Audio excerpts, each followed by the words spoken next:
નમસ્કાર વિદ્યાર્થી મિત્રો, બાર સાયન્સ ભૌતિક વિજ્ઞાન ચેપ્ટર 7 પ્રત્યાવર્તી પ્રવાહીનો આજે 7મો સેશન છે.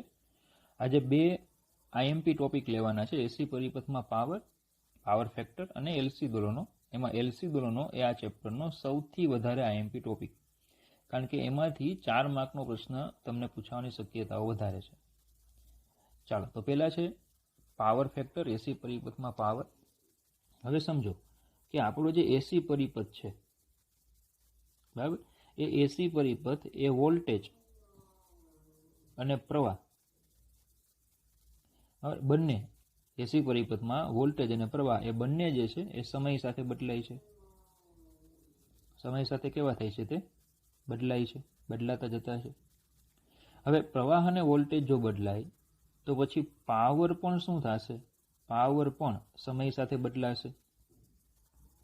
સમય સાથે કેવો થાય? એ પણ બદલાય છે, બરાબર.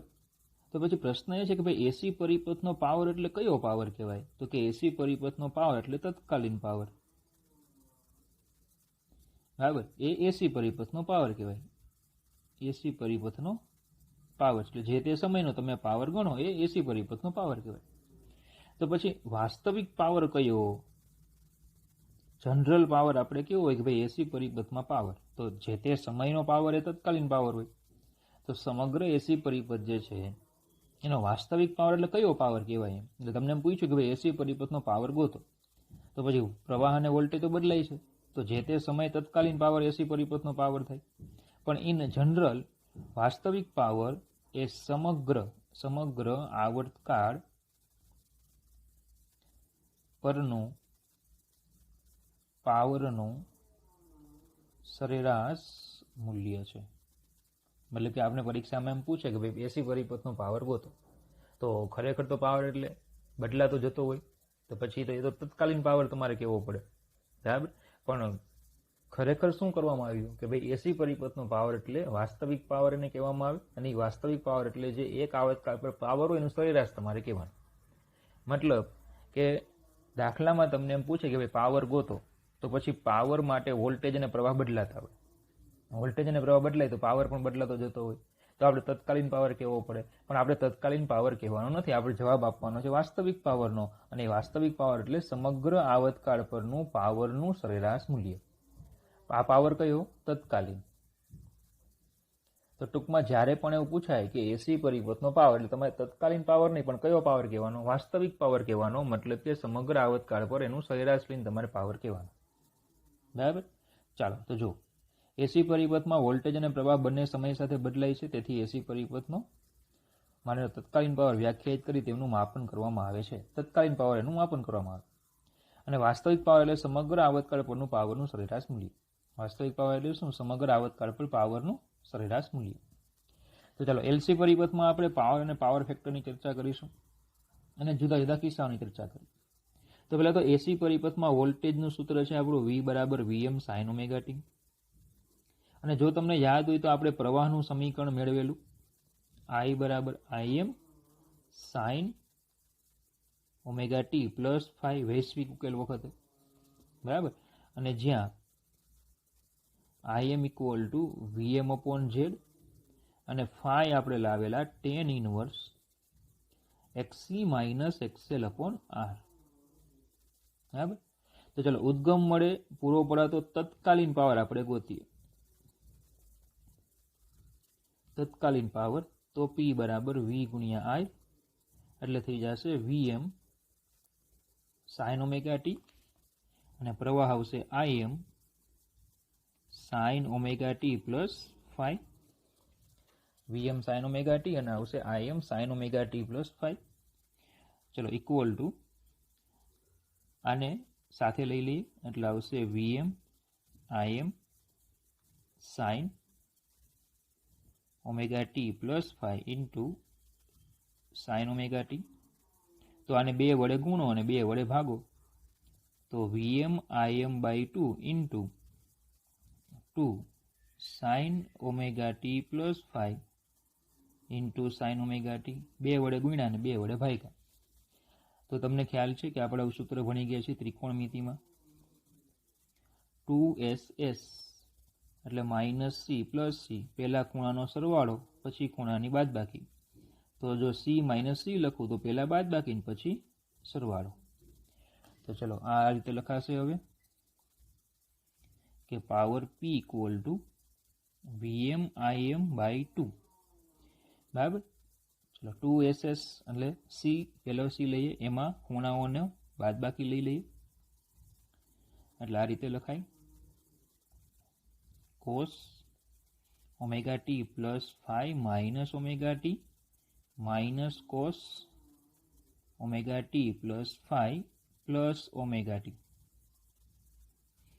તો P equal to VM IM by 2. ચલો અહીંયા શું થઈ જશે cos 5 અને અહીંયા આવી જશે cos 2 ઓમેગા ટી પ્લસ 5. બરાબર. ચાલો તો વાસ્તવિક પાવર આપણે ગોતવાનો છે. વાસ્તવિક પાવરમાં શું કરવું પડશે આપણે? વાસ્તવિક પાવર પી એટલે આનું સરેરાશ લેવાનું આપણે. બરાબર. હવે આનું સરેરાશ આપણે લઈશું તો વીએમ આઈએમ બાય 2 તો અચળ છે એટલે એનું સરેરાશ તો આવશે નહીં. 5 પણ એક અચળાંક છે એટલે એનું સરેરાશ પણ એ પોતે જ થાય. અને cos 2 ઓમેગા ટી સરેરાશ cos 2 ઓમેગા ટી પ્લસ 5 તો એ તમને કીધેલું જ કે આનું સરેરાશ તો 0 થાય. બરાબર. કારણ કે એ સમયનું વિધેય છે અને કોસનું એક આવતકાળ પરનું સરેરાશ કેવું થાય 0. તો પછી વાસ્તવિક પાવર પી બરાબર આવશે અહીંયા વીએમ આઈએમ, સોરી માફ કરજો, હા વાસ્તવિક પાવર પી બરાબર સરેરાશ પી જો લઈએ તો પી બરાબર વીએમ આઈએમ બાય 2 cos 5, કારણ કે પહેલાનું સરેરાશ તો 0 થઈ ગયું. ચલો પી ઇક્વલ ટુ વીએમ એટલે આ રીતે લખાય 2 છે તો √2 હવે ભાગ કરી નાખું ઇન્ટુ cos 5. તો P બરાબર લખાશે VRMS IRMS cos 5. આ એક સૂત્ર આવી ગયું. બરાબર. તો P equal two VRMS IRMS cos 5. ચલો આ છે ને પાવરનું વ્યાપક સૂત્ર આવ્યું. શું આવ્યું? પાવરનું વ્યાપક સૂત્ર. બરાબર. શું સૂત્ર? P બરાબર VRMS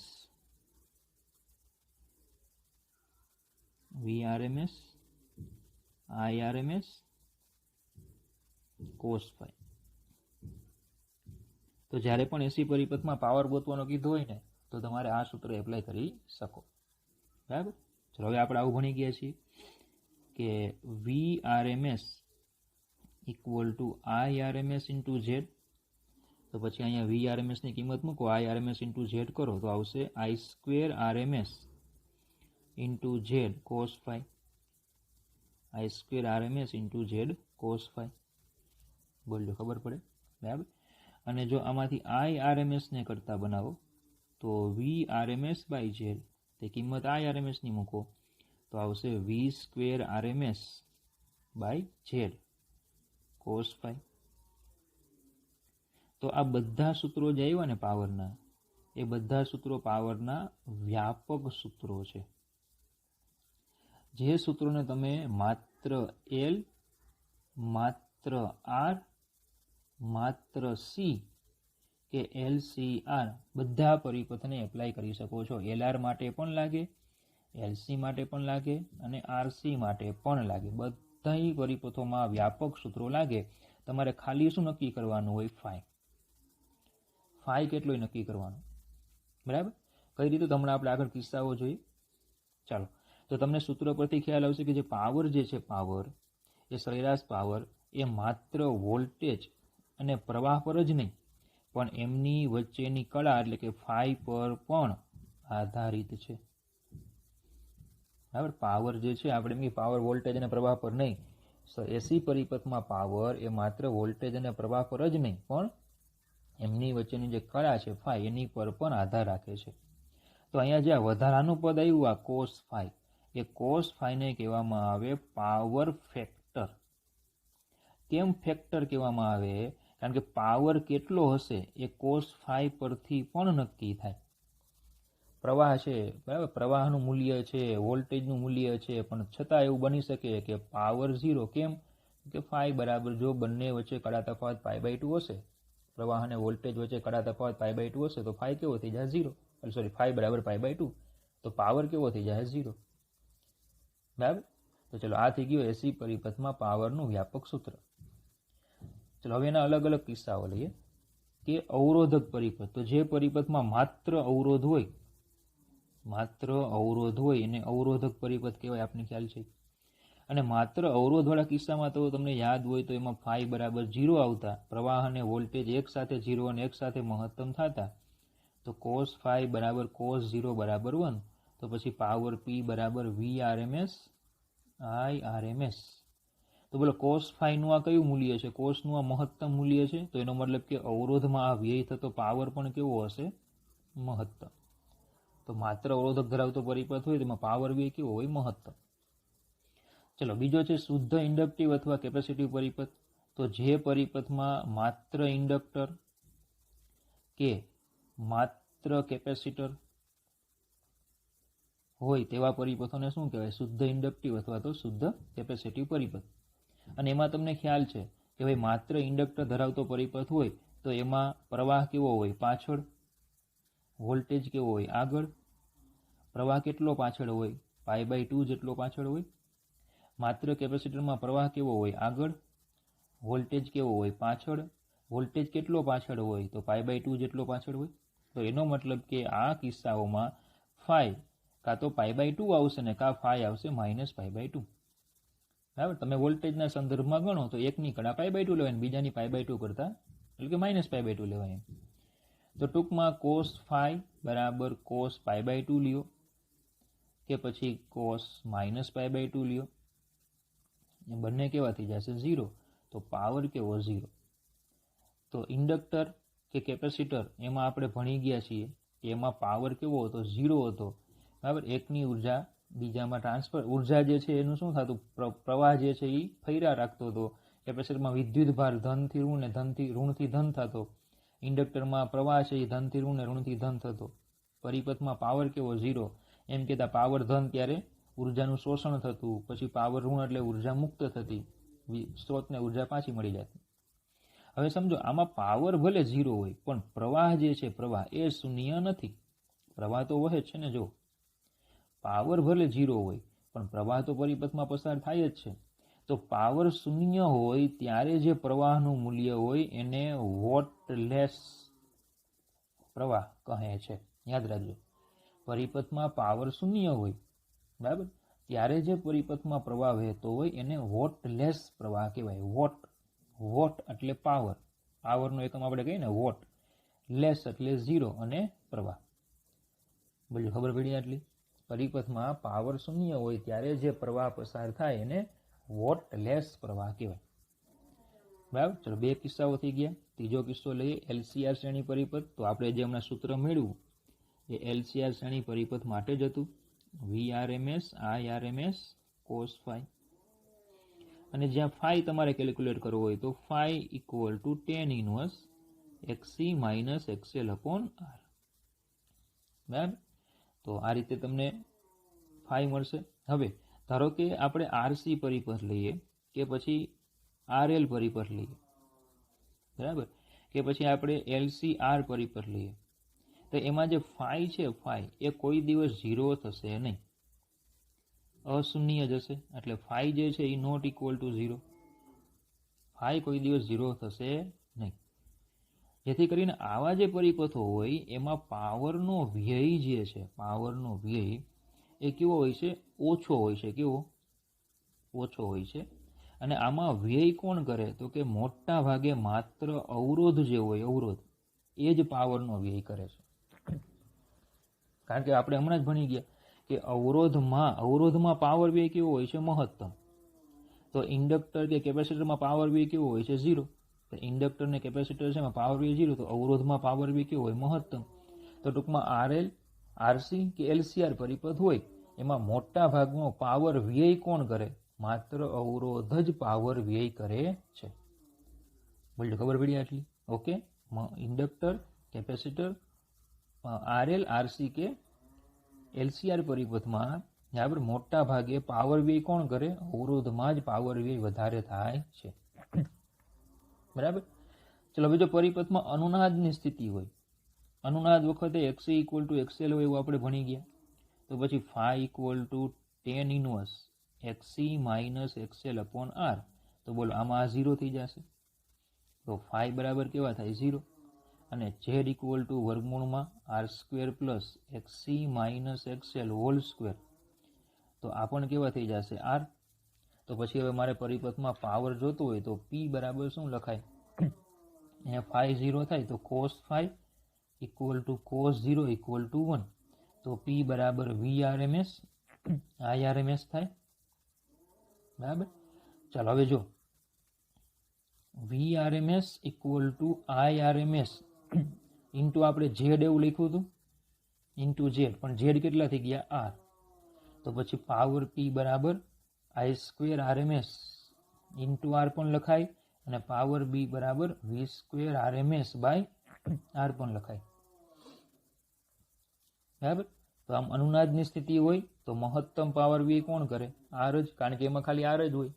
L અને C તો કેવા થઈ ગયા, કેન્સલ થયા. અનુનાદની સ્થિતિમાં પરિપથમાં R દ્વારા મહત્તમ પાવર વ્યય થતો હોય છે.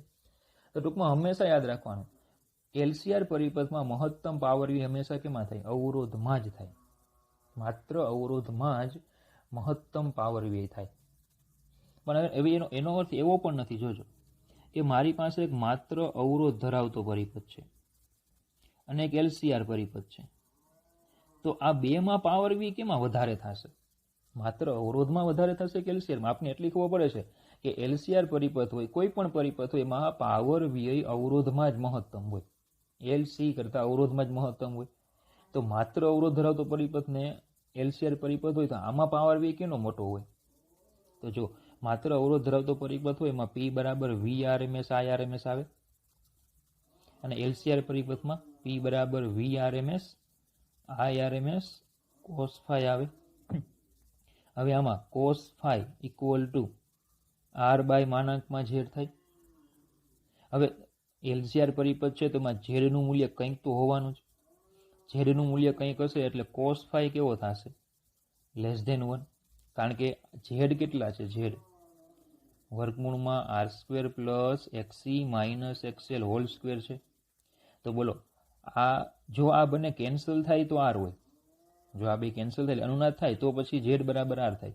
પણ આ R માં કંઈક ઉમેરાય એટલે છેદ ઘટે, સોરી માફ કરજો, છેદ કેવો થાય, વધે, ને છેદ વધે તો આનું મૂલ્ય કેવું થશે, <1 થાય. જો cos phi જો <1 થાય તો પાવર કેવો થશે, <1 થાય, <1. આમાં cos phi કેટલા હોય, માત્ર અવરોધ ધરાવતા પરિપથમાં cos phi 1 હોય, જ્યારે આમાં cos phi કેવો થાય, <1 થાય. એનો મતલબ કે માત્ર અવરોધ ધરાવતા પરિપથમાં જ પાવર વ્યય મહત્તમ હોય, વધુ હોય. જો LCR પરિપથમાં પાવર કરતા માત્ર અવરોધ રાખો ને તો પાવર વ્યય વધારે થાય. LCR પરિપથ આપને એમ થાય કે ભાઈ LC અને L અને C માં પણ પાવર વ્યય તો થાય જ ને, તો હા એમાં પણ થશે, બરાબર. પણ LCR પરિપથ કરતા માત્ર અવરોધ રાખો ને તો પાવર વ્યય કેવો હોય છે, વધુ હોય છે. LCR પરિપથ કરતા માત્ર અવરોધ ધરાવતા પરિપથમાં પાવર વ્યય વધુ હોય. તો ફાઇનલી આપણને કઈ માહિતી મળી કે તમે બરાબર R રાખો, સોરી LR પરિપથ રાખો, RC પરિપથ રાખો, LC પરિપથ રાખો કે LCR રાખો, આવા કોઈ પણ પરિપથ હોય, પાવર વ્યય R માં મેક્સિમમ હોય, R માં પાવર વ્યય કેવો હોય, મહત્તમ, બરાબર. R માં પાવર વ્યય મહત્તમ હોય.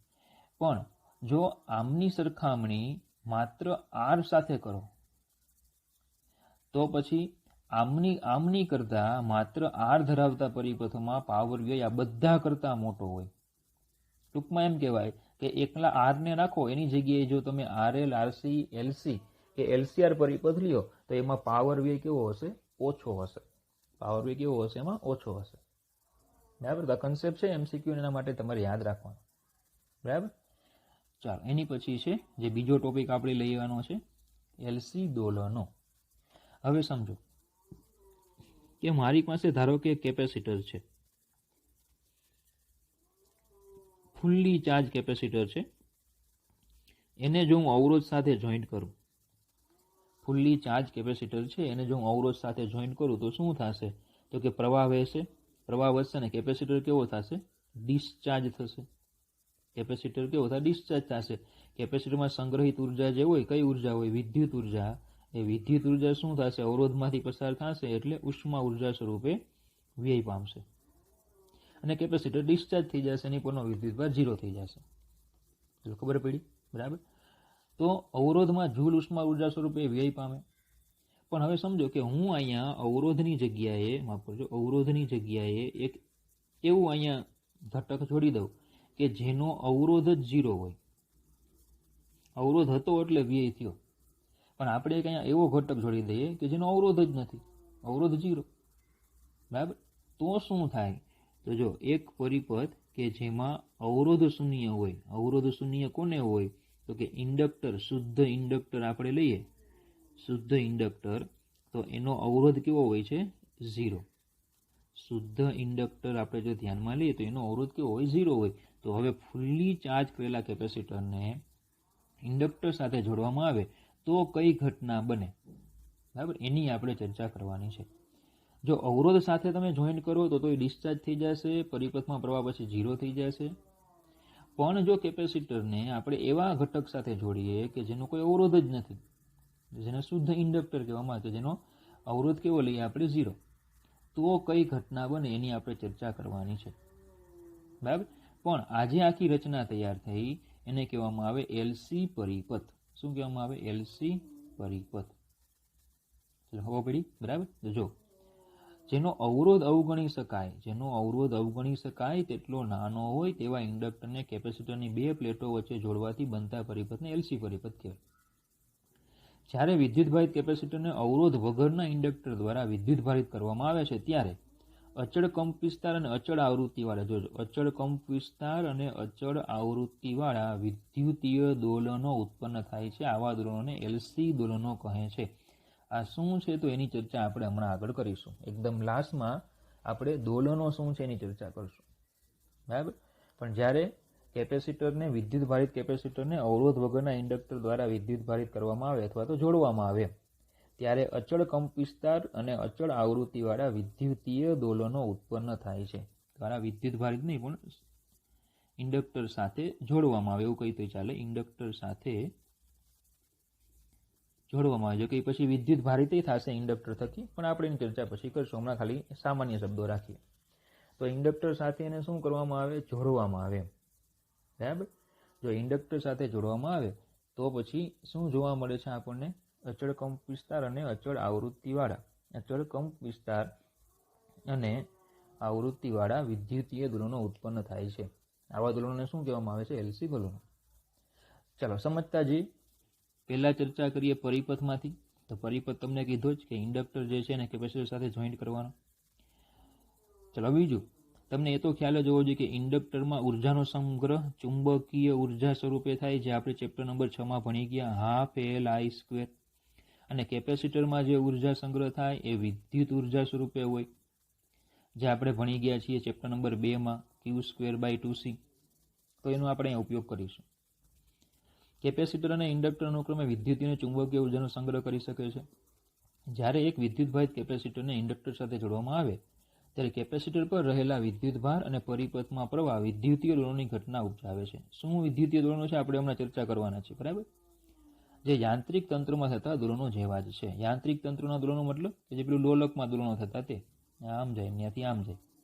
તો એવી રીતે અહીંયા વિદ્યુત ભાર અને પ્રવાહ એ વિદ્યુતીય દોલનો કરે છે. તો એની ચર્ચા આપણે કરીશું. પણ એની પહેલા આપણે મેળવવાનું છે આમાં વિદ્યુત ભાર એલસી દોલનો માટે વિદ્યુત ભાર ક્યુનું વિકલ સમીકરણ. વિદ્યુત ભાર ક્યુનું વિકલ સમીકરણ અને એનો ઉકેલ આપણે મેળવવાનો છે. બરાબર. એટલે એલસી પરિપથ હોય, જેમ એલસીઆર પરિપથ માટે આપણે કેમ વિકલ સમીકરણ મેળવેલું હતું અને એનો ઉકેલ પણ આપણે મેળવો, તેમ એલસી પરિપથ માટે વિદ્યુત ભાર ક્યુનું વિકલ સમીકરણ એનો આપણે ઉકેલ મેળવવાનો છે. તો ચલો પહેલા તો પ્રારંભિક કન્ડિશન જો કે પ્રારંભમાં શું છે, તો કે પ્રારંભમાં એટલે કે t=0 સમયે કેપેસિટર પરનો વિદ્યુતભાર મહત્તમ છે. કેપેસિટર પર વિદ્યુતભાર કેવો છે? મહત્તમ છે, એ ફૂલ્લી ચાર્જ છે. બરાબર. હવે જ્યારે તમે પરિપથ આ જોઈન્ટ કરો, અહીંયા આ જે પરિપથ છે તમે જેવો તમે જોઈન્ટ કરશો, જોઈન્ટ કરો એટલે પરિપથમાં વિદ્યુત પ્રવાહનું વહન થાય અને પરિણામે કેપેસિટર પરનો વિદ્યુતભાર ધીમે ધીમે કેવો થાય? ઘટતો જાય. અને પ્રવાહ કેવો થાય? વધતો જાય. કેપેસિટર પરનો વિદ્યુતભાર કેવો થશે? ક્યુ જે છે એ ઘટતો જશે અને પરિપથમાં પ્રવાહ કેવો થાય? વધતો જાય છે. બરાબર? તો ધારો કે કોઈ ટી સમયે આપણે લઈએ, કોઈ ટી સમયે કેપેસિટર પરનો વિદ્યુતભાર ક્યુ છે અને પરિપથમાં પ્રવાહ છે આઈ. એટલે ખબર પડે કેપેસિટરમાં વિદ્યુતભાર કેટલો છે? ક્યુ અને પરિપથમાં પ્રવાહ છે આઈ. હવે પ્રવાહ જે છે એ સમય સાથે કેવો થાય છે? વધે છે. પ્રવાહ જે છે એ સમય સાથે વધતો જાય છે. આથી જે ઇન્ડક્ટર છે એ ઇન્ડક્ટરમાં એ જે છે એ ધન બને છે અને બી છે એ ઋણ થાય. આપણે ભણી ગયા ઇન્ડક્ટરમાં જે છેડામાં પ્રવાહ દાખલ થાય એ ધન થાય ને બીજો ઋણ લેવાય. બરાબર? મતલબ કે VA is greater than VB થાય, કારણ કે પ્રવાહ હંમેશા ઊંચા સ્થિતિમાનથી નીચા સ્થિતિમાન તરફ ગતિ કરે. બરાબર? તો ચલો VA is greater than VB થાય, પ્રવાહ એ રીતે પસાર થાય. તો પછી ક્રિચોફના બંધ ગાળાના નિયમ મુજબ જોજો, હવે અહીંયાથી પ્રવાહ આમ જાય છે. આપણે અહીંયાથી સ્ટાર્ટ કરીએ તો ધનથી ઋણ જાય, આમાં ઋણથી ધન જાય. ધનથી ઋણ એટલે સ્થિતિમાન ઘટે, ઋણથી ધન તો સ્થિતિમાન વધે. મતલબ કે એક ઓછો લેવો પડે ને એક ધન લેવો પડે, એક માઇનસ લેવો પડે ને એક કેવો લેવો પડે? પ્લસ. એટલે હું આને આ રીતે લખું છું કે Q/C minus L di/dt equal to 0. એક ધન લઈએ તો એક ઋણ લેવાય. ચાલો, પણ I એટલે શું થાય? dq/dt થાય. પણ હું અહીંયા મૂકી દઉં છું એક માઇનસ. કેમ માઇનસ? તો કે પરિપથમાં સમય સાથે વિદ્યુતભાર ઘટે છે. વિદ્યુતભાર ઘટે તો પછી એનો ફેરફાર કેવો થાય? ઋણ. એટલે dq/dt જે છે એ કેવો આવશે? ઋણ. પણ પ્રવાહ હંમેશા કેવો હોય? ધન. એટલે મેં આગળ એક એક્સ્ટ્રા માઇનસ કર્યા, જેથી પ્રવાહ મને કેવો મળી ગયો? ધન. તો I ઇક્વલ ટુ dq/dt થાય. બોલજો, ખબર પડે? તો પછી એનું વિકલન હું કરું કે di/dt તો થશે માઇનસ d²q/dt². ચલો, આ di/dt જે છે એને આપણે આમાં મૂકી દઈએ અહીંયા, તો આપને મળશે Q/C, અથવા એને આપણે જો પહેલા રાખીએ તો માઇનસ માઇનસ પ્લસ, તો L d²q/dt² plus Q/C equal to 0. L d²q/dt² plus Q/C equal to 0. તો આવશે d²q/dt² plus Q/LC equal to 0. આ સમીકરણને તમારે યાદ રાખવાનું છે, જેને LC દોલક પરિપથ માટે વિદ્યુતભાર Q નું વિકલ સમીકરણ. LC દોલક પરિપથ માટે વિદ્યુતભાર Q નું શું છે? વિકલ સમીકરણ. બોલો, ખબર પડી? બરાબર. હવે જો આવું જ સમીકરણ આપણે ભણી ગયા છીએ. સરળ આવર્ત ગતિમાં આપણે આવું સમીકરણ ભણી ગયા છીએ કે d²x/dt² plus ω02x equal to 0. તો જો સરખામણી હું કરું ને તો ω02 ઇક્વલ ટુ 1/LC ને, તો બોલો આપણે આવું સૂત્ર પણ ભણી ગયા છીએ, ω0 1/√LC, જેને આપણે કહેતા અનુનાદીય કોણીય આવૃત્તિ. અને પછી વિકલ સમીકરણ જ્યારે પણ આવે એટલે એનો ઉકેલ પણ આવે. તો આનો ઉકેલ પણ આપણે ભણી ગયા હતા કે x equal to a cos ω0t plus φ, જેમાં આપણે a અને φ ના મૂલ્યો મૂકવાના હોય છે. તો સેમ આવું જ સમીકરણ, બરાબર, આ જેવું સમીકરણ છે, એવું જ સમીકરણ આ છે, અને આનો ઉકેલ આ છે, તો પછી આનો ઉકેલ પણ આના જેવો જ હોવો જોઈએ. અને ઉકેલ કોને કહેવાય? તો કે આ x જે છે એની બેઠી કિંમત તમે અહીંયા મૂકી દો x ની જગ્યાએ, અને આ x નું 2 વખત વિકલન કરીને તમે અહીંયા મૂકી દો, તો જવાબ કેવો થઈ જાય? 0. તો સેમ આપણે અહીંયા એક q નું સમીકરણ મેળવવાનું કે જે q ની કિંમત આપણે અહીંયા મૂકી દઈએ અને એનું 2 વખત વિકલન કરીને અહીંયા મૂકી દો, તો જવાબ કેવો થઈ જાય? 0. એને શું કહેવામાં આવે? એનો ઉકેલ. પણ એટલો તો ખ્યાલ આવી ગયો કે ભાઈ એનો જે ઉકેલ છે આના જેવો જ છે. બરાબર. તો ચાલો હવે આપણે લઈએ એનો ઉકેલ ગોતવાની પ્રક્રિયા. તો ધારી જ લેવાનું. ધારો કે એનો ઉકેલ શું છે? Q બરાબર QM cos ω0t પ્લસ φ છે. બરાબર. ચલો, જ્યાં QM એટલે શું છે? QM એટલે ક્યુનું મહત્તમ મૂલ્ય. QM એટલે ક્યુનું મહત્તમ મૂલ્ય અને ફાઈને કહેવામાં આવે કડા અચળાંક. ફાઈ એટલે શું છે? કડા અચળાંક. બરાબર. હવે પ્રારંભિક શરત તમને યાદ છે કે t બરાબર 0 સમયે આપણે q બરાબર qm લીધેલા. જુઓ, t બરાબર 0 સમયે q બરાબર કેટલા છે? qm. ચલો, આની કિંમત આપણે આ સમીકરણમાં મૂકી દઈએ તો q ની જગ્યાએ qm into qm. cos t0 મૂકો એટલે ખાલી cos phi વધે, તો cos phi ઇક્વલ ટુ કેટલા? 1. તો phi ઇક્વલ ટુ કેટલા? 0. ચલો, આને આપણે સમીકરણ 1 માં મૂકી દો તો q બરાબર qm cos, બોલો શું આવશે? phi. કારણ કે t પણ 0 મૂકવાના, આ t કેવા મૂકવાના? 0. બરાબર. માફ કરજો phi 0 મૂકવાના. phi આપણને મળી ગયા ને, phi 0 મૂકવાના એટલે આવશે cos ઓમેગા 0 t. બરાબર. ચલો, આ થઈ ગયો વિકલ સમીકરણનો ઉકેલ. હવે જો qm ગોતવા હોય તો પણ મળી જાય, પણ આપણે પ્રવાહનું સૂત્ર જોતું હોય, ધારો કે I, તો માઇનસ dq/dt થાય. તો I ઇક્વલ ટુ માઇનસ, ચલો, qm ઓમેગા 0 કોસનું વિકલન માઇનસ સાઇન ઓમેગા 0 t, અને ઓમેગા 0 t નું ફરીથી વિકલન થઈ ગયું એટલે આવશે qm omega 0 sine omega 0 t. બરાબર. તો આને આમ લખી શકાય I બરાબર im sine omega 0 t.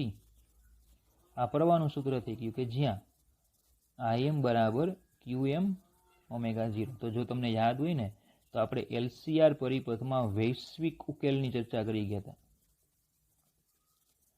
LCR પરિપથમાં વૈશ્વિક ઉકેલ ભણ્યા હતા ને, એમાં આપણે im નું સૂત્ર લાવેલા કે qm ઇન્ટુ ઓમેગા. im નું આપણે આ સૂત્ર મળી ગયું હતું, qm ઇન્ટુ ઓમેગા. તો એ જ અહીંયા આવે છે. તો ચલો, વિદ્યુતભાર અને પ્રવાહના સમીકરણ મળી ગયા. તો આ થઈ ગયો એનો ઉકેલ. ઇઝી જ છે. તો એક થિયરીનો એક ભાગ પૂરો થયો. મોટા ભાગે આ ભાગ છે ને IMP છે, 4 માર્કમાં પૂછાય. LCR પરિપથ એટલે શું, એમાં વિદ્યુતભાર કીનું વિકલ સમીકરણ મેળવી એનો ઉકેલ મેળવો.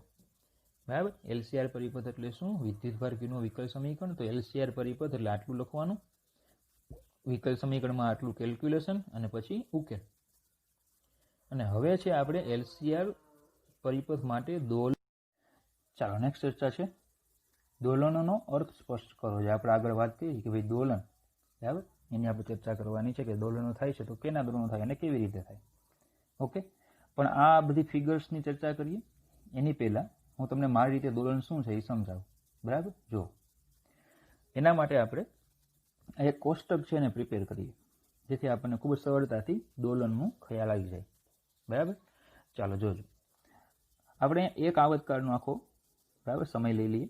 મતલબ કે અહીંયા કડા લઈ લઈએ 0, અહીંયા કડા લઈ લઈએ π/2, અહીંયા આવશે 3π/2. બરાબર. માફ કરજો, પાઈ, અહીંયા આવશે 3π/2 અને અહીંયા આવશે 2π. તો સમય તો 4 ટુકડા કર્યા છે આપણે, એટલે સમય અહીંયા થઈ જશે t/2, માફ કરજો, t/4, t/4, t/2, 3t/4 અને t. બરાબર. ચાલો, હવે જો કેપેસિટર પરનો વિદ્યુતભાર પ્રારંભમાં વિદ્યુતભાર તો મહત્તમ હતો qm, તો ઓમેગા ટી તમે અહીંયા મૂકી દો. ઓમેગા ટી બરાબર 0 મૂકો. બરાબર. એટલે મળશે qm. પછી π/2 મૂકો તો 0, પાઈ મૂકો તો -qm, 3π/2 મૂકો તો 0 અને qm. ચલો, આ પરિપથમાં પ્રવાહ છે તો એમાં અહીંયા કડા મૂકવાની. તો sin 0 પહેલાં 0, π/2 મૂકો તો qm ઓમેગા 0, પાઈ મૂકો તો 0, -qm ઓમેગા 0, 3π/2 અને 2π મૂકો તો 0. ચલો, અહીંયા લખશું આપણે કેપેસિટરમાં સંગ્રહિત ઉર્જા એટલે q²/2c પ્રમાણે. તો આપણે આ કોલમને જોવાની q²/2c. તો ચલો, કેટલો છે પહેલાં? qm²/2c, qm²/2c, પછી 0. હવે માઇનસ છે પણ વર્ગ છે એટલે પાછો ધન જ થઈ જશે. બરાબર. qm²/2c, સેમ qm²/2c, 0 અને qm²/2c. ચલો, આ કેપેસિટરમાં સંગ્રહિત ઉર્જા તો હાફ LI સ્ક્વેર પ્રમાણે મળે, બરાબર, હાફ LI સ્ક્વેર પ્રમાણે આપણને મળશે. તો ચલો આ પ્રવાહ લઈ લેવાનો, તો અહીંયા આવશે પહેલાં 0, પછી અહીંયા half L QM square omega 0 square, પછી 0 half L QM square omega 0 square અને 0, બરાબર. તો આ રીતે આખું કોષ્ટક પૂર્ણ થાય. તમારે એવું લાગે તો આ કોષ્ટક તમે નોટમાં દોરી શકો. ઓકે, ચાલો હવે આપણે આગળ વધીએ કે આપણે હવે શું સમજવાનું છે. જોજો કે આપણે પાસે ધારો કે આ રીતે જે પરિપથ હતો, બરાબર, કેપેસિટર છે અને ઇન્ડક્ટર છે. તો પહેલા કેપેસિટર ફૂલ્લી ચાર્જ હતું. ચાર્જ હોય એટલે એની એક પ્લેટ છે એ ધન થાય અને બીજી પ્લેટ છે એ ઋણ હોય, આ રીતે હોય, બરાબર. તો જો પહેલા પ્રારંભમાં તો કેપેસિટર ચાર્જ હતું, એક પ્લેટ ધન બીજી પ્લેટ ઋણ, બધી ઉર્જા કેપેસિટરમાં હતી. બધી ઉર્જા કોની પાસે હતી? કેપેસિટર પાસે હતી. ઇન્ડક્ટરમાં ઉર્જા 0 હતી, બરાબર. હવે જેવી તમે કોલ જોઈન્ટ કરશો, અહીંયા જેવી તમે આ પરિપથ પૂર્ણ કરો, પરિપથ પૂર્ણ કરશો એટલે શું થાય? તો કે પ્રવાહ જે છે એ આ દિશામાં પસાર થશે, પ્રવાહ જે છે એ દિશામાં પસાર થશે અને પરિણામે શું થશે? હવે તો કે કેપેસિટર જે છે એ કેપેસિટર પરનો વિદ્યુતભાર છે એ ઘટતો જશે અને પરિપથમાં પ્રવાહ છે એ વધતો જશે. વિદ્યુતભાર ઘટતો જશે, પ્રવાહ વધતો જશે અને પરિણામે કેપેસિટરમાં જે સંગ્રહિત ઉર્જા છે UE એ પણ ઘટતી જશે અને ઉર્જાનો સંગ્રહ ક્યાં થશે? ઇન્ડક્ટરના ચુંબકીય ક્ષેત્રમાં સંગ્રહિત ઉર્જા વધતી જશે. જો ખબર પડે, કેપેસિટરમાં ઉર્જા ઘટતી જશે કારણ કે વિદ્યુતભાર ઘટશે અને ઇન્ડક્ટરમાં પ્રવાહ વધતો જશે એટલે પરિણામે ચુંબકીય ક્ષેત્રમાં ઉર્જા વધતી જશે, બરાબર. તો ચલો આ અત્યારે પ્રારંભમાં t બરાબર 0 સમય હતો, બરાબર. જેવો સમય t ઇક્વલ ટુ T/4 થશે, જેવો t સમય કેટલો થશે? T/4 થશે. ચલો T/4 સમય થાય એટલે શું થાય? જો જેવો 0 થી T/4 થયો એટલે કેપેસિટર પરનો વિદ્યુતભાર જો 0 થઈ ગયો, બરાબર. મતલબ કે આ બંને પ્લેટો કેવી થઈ ગઈ? તટસ્થ થઈ ગઈ. અને પરિપથમાં પ્રવાહ જો મહત્તમ થઈ ગયો, QM ઓમેગા, પરિપથમાં પ્રવાહ મહત્તમ થઈ ગયો એટલે વિદ્યુતભાર કેવો થઈ ગયો? 0 અને પ્રવાહ કેવો થઈ ગયો? મેક્સિમમ, બરાબર. બીજું વિદ્યુતભાર 0 થઈ ગયો એટલે કેપેસિટરની ઉર્જા પણ 0 થઈ ગઈ અને ઇન્ડક્ટરમાં ઉર્જા કેવી આવી ગઈ? મહત્તમ. કેપેસિટરમાં ઉર્જા પણ કેવી થઈ ગઈ? 0 એટલે UE ઇક્વલ ટુ 0 અને UB કેવા થઈ ગયા? મેક્સિમમ. બોલો ખબર પડે? તો હવે એનો મતલબ કે કેપેસિટરમાં ઉર્જા 0 થઈ તો ઉર્જા ગઈ ક્યાં? તો સીધી વાત છે કે એ ઉર્જા એ કેપેસિટરની ઉર્જા ક્યાં ગઈ હશે? ઇન્ડક્ટરમાં ટ્રાન્સફર થઈ હોય. કેપેસિટરમાંથી ઉર્જા બધી ક્યાં જતી રહી? ઇન્ડક્ટરમાં જતી રહી. બોલો ખબર પડી આટલી, બરાબર. હવે સમજો એની પછીનું સ્ટેપ જુઓ તો 0 થઈ ગયું હતું, 0 થી વિદ્યુતભાર માઇનસ ગયો. હવે એનો મતલબ એવો થાય કે પરિપથમાં પ્રવાહ હજી આ જ દિશામાં શરૂ રહે છે. પરિપથમાં પ્રવાહ જે છે એ આ રીતે જે પહેલા આવતો હતો આમ પ્રવાહ જે હતો હજુ પણ પ્રવાહ આમ જ શરૂ રહે છે. તો જો હજુ પ્રવાહ આમ શરૂ રહે તો હવે આ ધન વિદ્યુતભારિત થાય અને આ ઋણ વિદ્યુતભારિત થાય. તો થાય શું? જો કે કેપેસિટર જે છે એ કેપેસિટરને જોઈન્ટ કરો એટલે વિદ્યુતભાર છે એ ધન પ્લેટથી ઋણ પ્લેટ પર જતો હતો. પછી કેપેસિટર પરનો બધો વિદ્યુતભાર 0 થઈ ગયો તો ઉર્જા કોની પાસે આવી ગઈ? ઇન્ડક્ટર પાસે.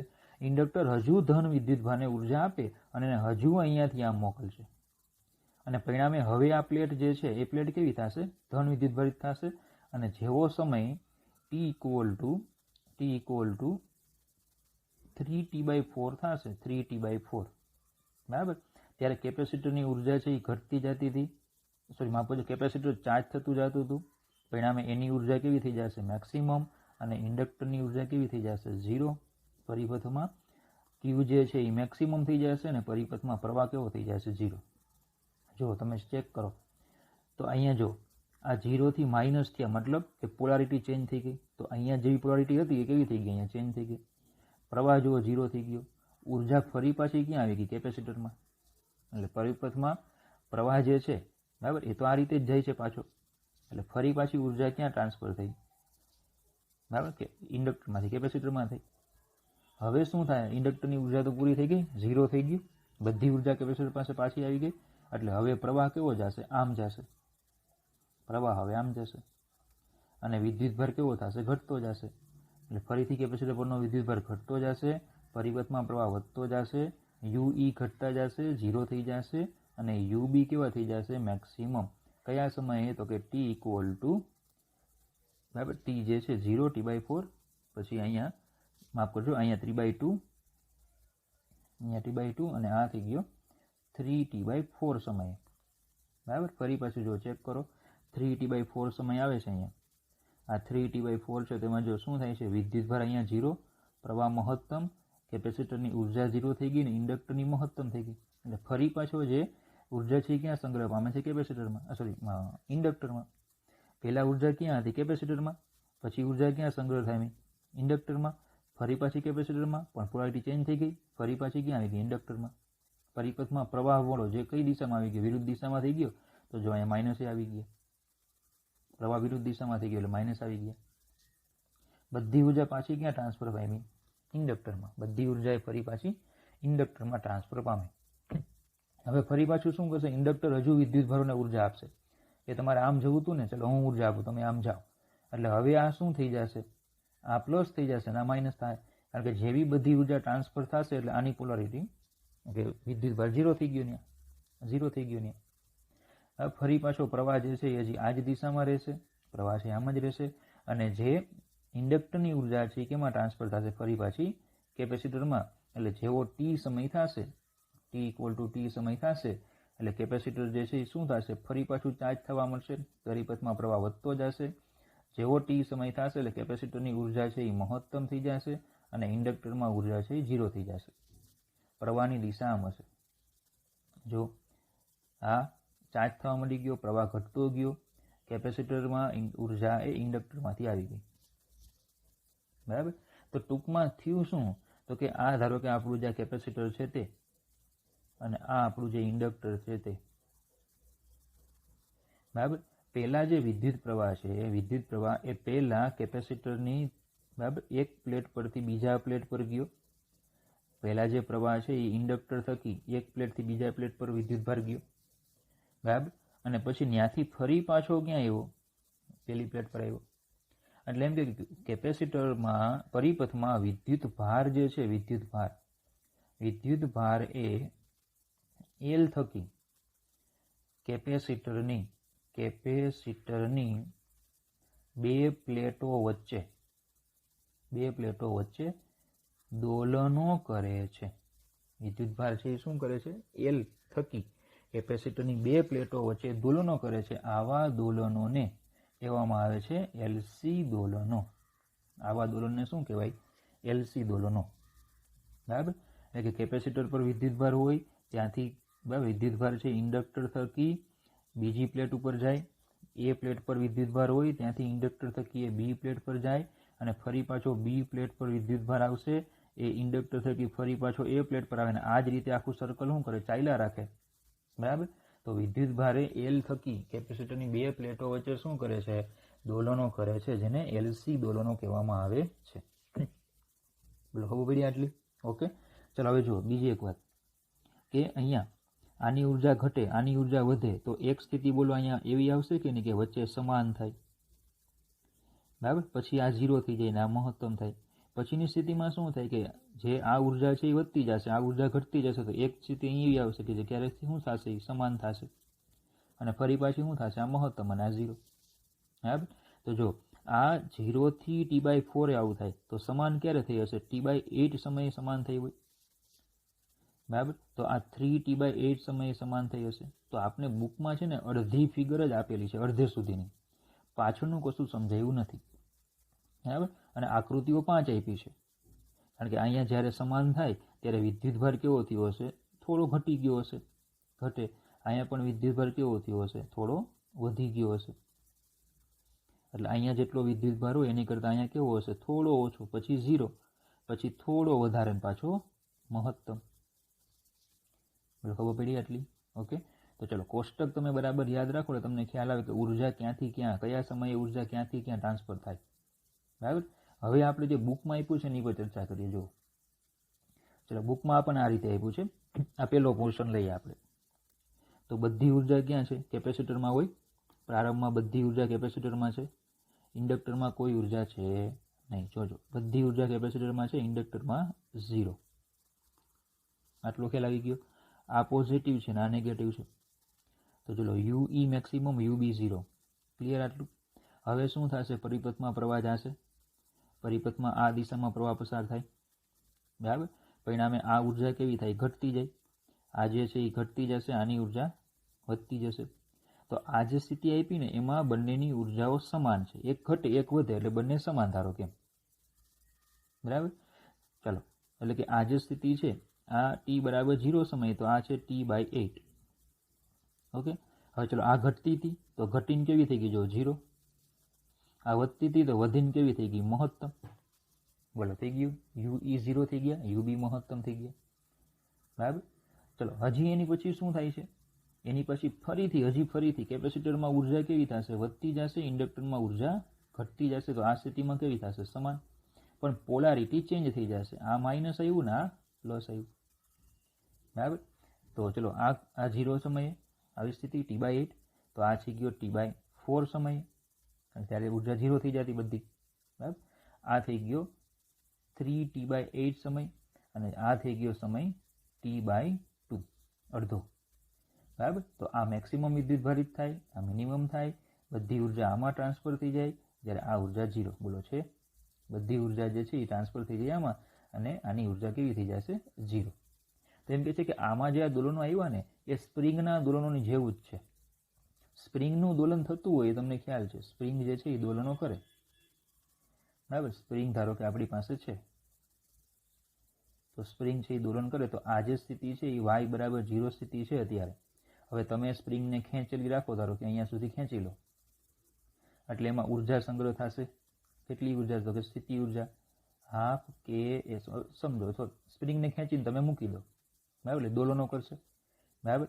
ચલો, એ સ્પ્રિંગના દોલન થતા હોય તો ત્યારે એ સ્પ્રિંગ જે છે, ધારો કે તમે નીચેથી મૂકો છો, એટલે ધારો કે અત્યારે બે પોઝિશન આવશે, એક આ ને એક સેન્ટર, બરાબર. ચલો, અહીંયા y મેક્સિમમ હોય, અહીંયા y મેક્સિમમ હોય કેટલો હોય? કંપ વિસ્તાર જેટલો હોય. તો અહીંયા ઉર્જા હોય સ્થિતિ ઉર્જા હાફ કે એસ સ્ક્વેર, પછી સ્થિતિ ઉર્જા 0, પછી હાફ કે એસ સ્ક્વેર, બરાબર. ચલો, અહીંયા ગતિ ઉર્જા લઈએ તો ગતિ ઉર્જા 0, અહીંયા કેવી? મેક્સિમમ, અને અહીંયા કેવી? 0. અને મેક્સિમમ એ પણ કેટલી હશે? તો કે હાફ mv સ્ક્વેર જેટલી. વેગ એમાં મહત્તમ હશે. તો જો પહેલા એ ઉર્જા જો અહીંયા જોતા જાઓ, અહીંયા જોતા જાઓ. પહેલા અહીંયા છે, બરાબર. પછી એ કેવી થાય છે? ઘટતી જાય. જ્યારે ગતિ ઉર્જા વધતી જાય એટલે અહીંયા સમાન થાય. પછી જો આ 0 થઈ ગઈ તો ગતિ ઉર્જા મહત્તમ, એટલે આ પોઝિશન આવી ગઈ. ફરી પાછી વચ્ચે એક જગ્યાએ સમાન થાય, ફરી પાછી શું થઈ ગયા? કે મહત્તમ, અને ઓલી 0, બરાબર. તો આ રીતે આખું દોલન અહીંયા સમજાવવાનો પ્રયત્ન કરેલો છે કે ભાઈ વિદ્યુતભાર છે કઈ રીતે દોલન કરે. તો જાણે કે સ્પ્રિંગનું એક દોલન જેમ થાય છે એવી જ રીતે વિદ્યુતભાર દોલનો કરે છે, બરાબર. તો જોજો, ધ્યાન આપજો.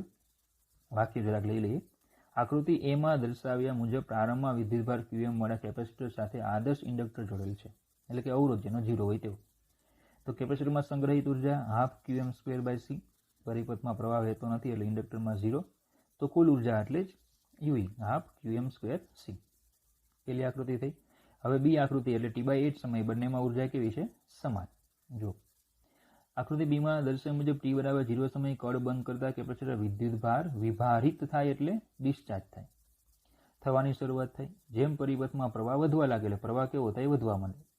તેમ તે ઇન્ડક્ટરમાં ચુંબકીય ક્ષેત્ર પ્રસ્થાપિત કરે, અને તેથી ઇન્ડક્ટરમાં કેટલીક ઉર્જા ચુંબકીય ઉર્જા એટલે હાફ Li² પ્રમાણે સંગ્રહ થાય. આજે બંનેમાં સમાન થાય તેની વાત કરી. હવે સીમાં શું થાય? જ્યારે t/4 સમયે પ્રવાહ તેના મહત્તમ મૂલ્ય પર પહોંચે. ચલો, કેપેસિટરમાં ઉર્જા, ઇન્ડક્ટરમાં ઉર્જા, અહીં લખતા જઈએ. આકૃતિ 1 માં શું હતું? તો કે કેપેસિટરમાં ઉર્જા મેક્સિમમ હતી, આમાં 0. આકૃતિ 2 માં શું થયું? તો કે બંનેમાં અડધી અડધી. આકૃતિ સી માં શું થાય? કેપેસિટરની ઉર્જા 0, બધી ક્યાં ટ્રાન્સફર પામે? ઇન્ડક્ટરમાં, બરાબર. તો જો આકૃતિમાં દર્શાવ્યા પ્રમાણે t/4 સમયે પ્રવાહના તેના મહત્તમ મૂલ્ય પર પહોંચે ત્યારે બધી જ ઉર્જા ચુંબકીય ક્ષેત્રમાં સંગ્રહ પામે છે. આ મહત્તમ વિદ્યુત ઉર્જા અને મહત્તમ ચુંબકીય ઉર્જા સમાન જ હોય છે, એટલે કે જેટલી આમાં હતી એ બધી અહીંયા ટ્રાન્સફર થાય છે. જેટલી આ ઉર્જા હોય એટલી ઉર્જા આ હોય, કોઈ વ્યય થતો નથી.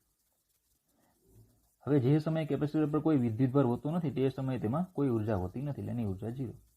ચલો, હવે પછી આકૃતિ ડી માં શું થાય? તો કે બંનેમાં ઉર્જા સમાન. તો આની ઉર્જા છે એ કેવી થશે? ઘટતી જશે, આની ઉર્જા વધતી જશે. આકૃતિ ડીમાં દર્શાવ્યા મુજબ હવે પ્રવાહ કેપેસિટરને વિદ્યુતભારિત કરવાનું શરૂ કરે, વિદ્યુતભારિત કરે. તો પાંચમી આકૃતિમાં શું થશે? કેપેસિટરની ઉર્જા કેવી થઈ જશે? મેક્સિમમ. જ્યારે ઇન્ડક્ટરમાં ઉર્જા 0. આ ઉર્જા જે આમાં હતી એ આમાં ટ્રાન્સફર થશે. આકૃતિ ઈમાં દર્શાવ્યા મુજબ T/2 સમયે કેપેસિટર સંપૂર્ણ વિદ્યુતભારિત થાય છે. ત્યાં સુધી આ પ્રક્રિયા સતત ચાલુ રહી. પરંતુ વિદ્યુતભારની ધ્રુવીયતા આકૃતિ એની પ્રારંભિક સ્થિતિ કરતાં વિરુદ્ધ હશે. તમને ખ્યાલ છે કે આમાં જો આ પ્લસ ને આ માઇનસ હોય તો પછી આ માઇનસ ને આ પ્લસ. બરાબર. તો આ T/2 સમય સુધીની એને વાત કરી. અને હવે શું કરી નાખ્યું? પુનરાવર્તન. આ સમગ્ર પ્રક્રિયા જ્યાં સુધી તંત્ર તેની મૂળ સ્થિતિમાં પાછું આવે ત્યાં સુધી તેની જાતે જ પુનરાવર્તિત થશે. આ તંત્રમાં રહેલ ઉર્જા કેપેસિટર અને ઇન્ડક્ટર વચ્ચે દોલનો કરે છે. તો ઉર્જા અથવા તો વિદ્યુતભાર કેપેસિટર અને ઇન્ડક્ટર વચ્ચે દોલનો કરે છે. ચલો, ખબર પડી આટલી? ઓકે. તો આવી રીતે દોલનોનો અર્થ સ્પષ્ટ કરવાનો કીધો છે. બરાબર. ચાલો, નેક્સ્ટ પોઈન્ટ છે એલસી દોલનની ચર્ચા કયા કારણોના લીધે વાસ્તવિક નથી. હવે એમ કે છે કે આજે ચર્ચા આપણે કરી ને એ કયા કારણોના લીધે વાસ્તવિક નથી. મતલબ કે આપણે એમ કહીએ છીએ કે ભાઈ કેપેસિટરની ઉર્જા ઇન્ડક્ટરમાં, કેપેસિટરની ઉર્જા ઇન્ડક્ટરમાં અને ઇન્ડક્ટરની ઉર્જા કેપેસિટરમાં ટ્રાન્સફર થયા રાખે. કેપેસિટર પ્રારંભમાં QM વિદ્યુતભારિત હતો. T જેટલો સમય પૂરો થાય એટલે ફરી પાછો QM જેટલો વિદ્યુતભારિત થાય. જો પાછો QM વિદ્યુતભારિત થાય તો ફરી પાછું પહેલેથી રોટેશન શરૂ થઈ જાય. બરાબર. પણ ખરેખર એવું થતું નથી કે ઉર્જા વ્યય પામે નહીં. કારણ કે ઇન્ડક્ટર આપણે ગમે એવો શુદ્ધ લઈએ, વાસ્તવમાં શુદ્ધ ઇન્ડક્ટર કે જેનો અવરોધ 0 હોય એવો ઇન્ડક્ટર પોસિબલ જ નથી. પરિણામે શું થાય કે ઇન્ડક્ટરની પાસે કંઈક અવરોધ હોય અને અવરોધને કારણે શું થશે? કંઈક ઉર્જાનો જૂલ ઉષ્મા રૂપે વ્યય થશે. દોલન એક આવર્તકાળ જેટલો સમય પૂરો થશે, T જેટલો સમય પૂરો થશે એટલે કંઈક ઉર્જા જૂલ ઉષ્મા સ્વરૂપે શું થાય? વ્યય પામે. પરિણામે કેપેસિટર પહેલા ધારો કે 100 માઇક્રોકુલમ 100 કુલમ પર ચાર્જ થયેલું હોય તો પછી 100 ચાર્જ થતું નથી, કંઈક વિદ્યુતભાર ઘટી જાય. અને પરિણામે ધીમે ધીમે દોલન કેવું થાય? અવમંદન એમાં શરૂ થાય અને ધીમે ધીમે દોલન છે એ બંધ થઈ જાય. બરાબર. ચાલો, બીજી એક વાત કે મેક્સવેલ એવું કીધું કે દોલનો કરતો વિદ્યુતભાર હોય કે જે પ્રવેગી ગતિ થાય. મેક્સવેલ નામના વૈજ્ઞાનિકે આપણને હવે 8મા ચેપ્ટરમાં કહેશે, મેક્સવેલ 8મા ચેપ્ટરમાં આવશે, આપણને એવું કહેશે કે દોલન ગતિ કરતો વિદ્યુતભાર હોય, પ્રવેગી ગતિ કરતો વિદ્યુતભાર હોય એ વિદ્યુત ચુંબકીય તરંગો ઉત્પન્ન કરે.